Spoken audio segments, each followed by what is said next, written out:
Salve, salve nação, saudações rubro-negras.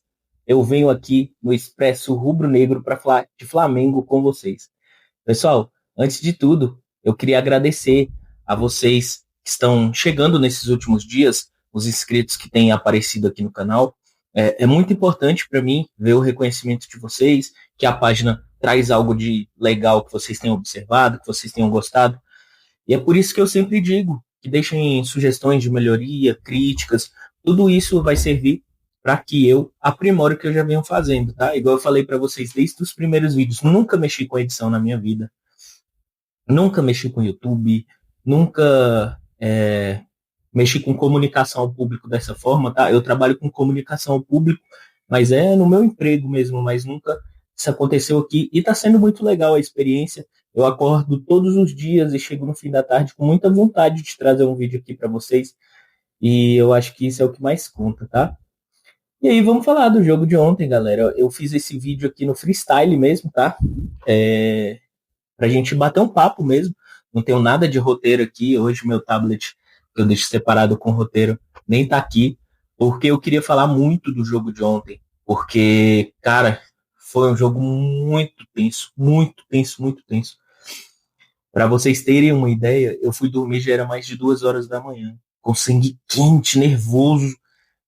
A minha pressão chegou a baixar, cara. Fiquei tonto. Então, assim, coisas que o Flamengo proporciona pra gente, né? A gente queria que fosse dessa forma, de maneira nenhuma. A gente queria que fosse uma classificação bem encaminhada, bem tranquila, sem muito susto, mas não foi o que aconteceu. E, assim, ontem eu tava muito efusivo, mas é mais pelo motivo de não gostar tanto quando o Flamengo não consegue desempenhar um bom futebol, sabe? Eu fico bem irritado quando eu vejo uma partida muito ruim do Flamengo. Mas passar essa ansiedade, passar desse nervosismo da cobrança de pênaltis e do jogo como um todo, o que eu avalio é: passamos, galera.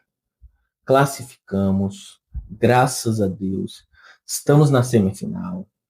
É um jogo muito difícil. É uma equipe bem qualificada, a equipe do Racing. Mas eu torno a dizer o que eu disse até mesmo antes da partida do Flamengo contra o Estudiantes. Se o Flamengo performar, jogar bem, demonstrar o seu futebol, impor o seu estilo de jogo, a gente consegue sim amassar o adversário e consegue estar nessa final de Libertadores. E aí a gente pensa em muitos pontos de atenção que o Felipe tem que ver. Desde que essa zaga foi formada, do Léo Pereira e o Léo Ortiz, eu nunca tinha visto uma partida tão ruim deles dois. Muito ruim. Eu observava que, eu não sei se era uma instrução do Felipe Luiz ou um treinamento deles, tá, pessoal? Mas em momentos onde aquele Carrídio, né, o Carrídio e o Benedetto, eles disputavam, Benedetti, né, disputavam muitas bolas aéreas.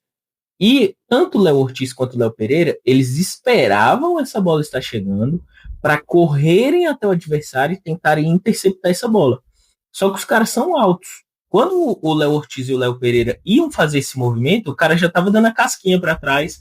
Então, assim, foi muita jogada dessa forma, muita jogada. A jogada do gol, por exemplo, foi uma jogada que aconteceu dessa maneira, né? Por mais que não tenha pego ali de uma forma que foi um passe, por exemplo, mas ele atrapalhou, né? O fato dele subir ali, ele atrapalhou a nossa zaga e a bola sobrou pro Benedetti fazer o gol. Foi um bom chute, mas também tem uma parcela de culpa do Rossi, que aceitou um pouco, tá?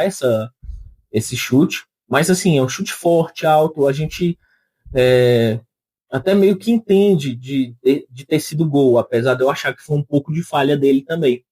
Mas a gente viu ontem o entrelinhas do Flamengo também muito afastado um do outro. A gente viu o meio de campo, a linha de 4 do meio de campo aqui, e essa lacuna aqui para a zaga. Todas as bolas eram nessa lacuna aqui. O Estudiantes fazia o lançamento para esses dois atacantes que eu citei antes, e eles, em muitas maneiras, eles ficavam juntos, né, marcados ali, mas eles sempre faziam esse movimento aqui, ó, toda hora. E a zaga do Flamengo não conseguia acompanhar. Então a bola vinha, cara, que era referência, dominava essa bola, segurava ela e o time do Estudiantes avançava. Então, assim, a gente conseguia ver isso nítido em campo. O Felipe Luiz, ele tem que tomar muito cuidado. ele tem que armar um esquema diferente. Outra coisa muito importante, o Felipe Luiz tem que começar a aprender a jogar contra times que impõem uma marcação individual.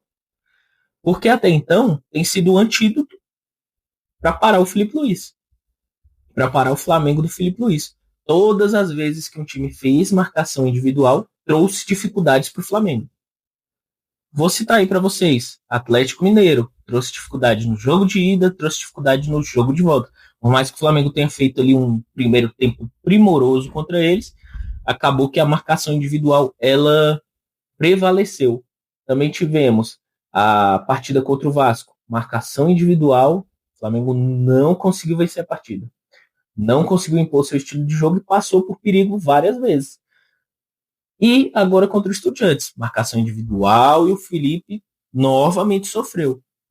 Então ele precisa tentar encontrar meios de se livrar dessa marcação individual. E eu vejo muito como a contratação do Samuel Lino foi dele pensando nisso, justamente, né? Porque é um cara que quebra linhas, abre latas, né? Que o pessoal costuma dizer hoje em dia. Mas só ele não tem como, cara. O cara ontem ficou isolado, criou, tentou, se esforçou. Mas não dá se ele não tiver apoio, se ele não tiver cobertura, se ele não tiver um atleta que jogue com ele, ou um lateral que faça uma dobradinha. Ontem, no segundo tempo, eu senti até. Eu achei que o Alexandre foi muito bem defensivamente, tá? Muito bem mesmo. Mas eu senti falta do Ayrton Lucas, para vocês terem ideia. Porque o Ayrton Lucas, pelo menos, dá um desafogo ali pro Lino. Ele preocupa a zaga, ele passa pelas costas, ele faz ultrapassagens ali, queria preocupar o time do Estudiantes, talvez o Lino tivesse um pouco mais de liberdade, entende? Então, o Felipe Luiz precisa muito trabalhar isso, muito mesmo. Tem uma coisa que eu não gosto de ficar citando Jorge Jesus aqui, mas tinha uma coisa do Jorge Jesus que eu gostava muito, e eu acho que vocês vão lembrar também. Se o Flamengo fizesse um primeiro tempo ruim de uma partida, você podia ter certeza que o segundo tempo o Flamengo ia voltar voando. E era sempre assim, cara. Eu não sei o que ele fazia, se era um esporro. Ele com certeza corrigia os caras taticamente dentro de campo. Mas o que acontecia era, o Flamengo dificilmente jogava uma partida mal no primeiro tempo e mal no segundo tempo. Dificilmente, dificilmente. Então é isso que o Felipe Luiz precisa procurar saber. Ele pegar o primeiro tempo de referência e ver, olha, meu time não foi bem, meu time não tá jogando bem, vamos corrigir aqui os pontos aqui e colocar o time para jogar. Criar estratégias, criar armadilhas para esse tipo de marcação individual, entendeu? A movimentação mesmo é uma solução. Jogadores que se movimentam bastante, trocam de posição, isso confunde muito a marcação individual. Confunde muito. Porque o cara tem que pegar aquele cara especificamente. Eles escolhem ali dentro da tática um cara que vai conseguir anular um jogador específico X ou Y. E aí quando você mescla movimentações, toca a bola muito rápido, isso acaba indo por água abaixo, entendeu? Só que o Flamengo ontem não conseguiu jogar dessa maneira, os ataques, as transições de ataques muito lentas, o time demorava muito a chegar. O Jorginho ontem, por ficar muito isolado, ter liberdade para carregar bastante a bola, não tinha para quem tocar, então ficava muito complicado para ele. O Saul, ele tentou até a estratégia do chute de fora da área, né? Chegou com perigo 2 vezes, 2 bons chutes, ele chuta muito bem de longe. Mas foi isso, o time do Estudiantes isolou os demais jogadores e deixava os volantes jogarem livres. Porque para o volante criar, ele precisava encontrar alguma pessoa ali que recebesse aquele passe com qualidade.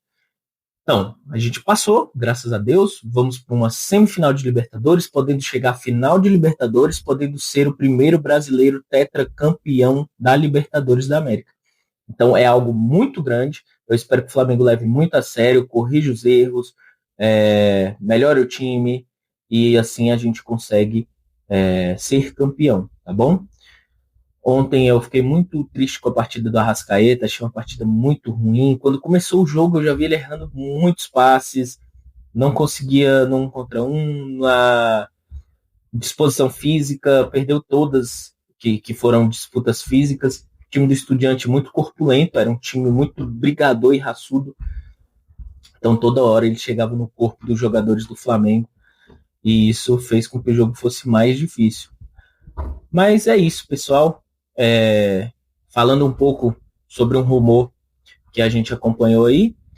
Aparentemente o Arsenal não conta mais com o jogador Gabriel Jesus no elenco e pretende negociá-lo.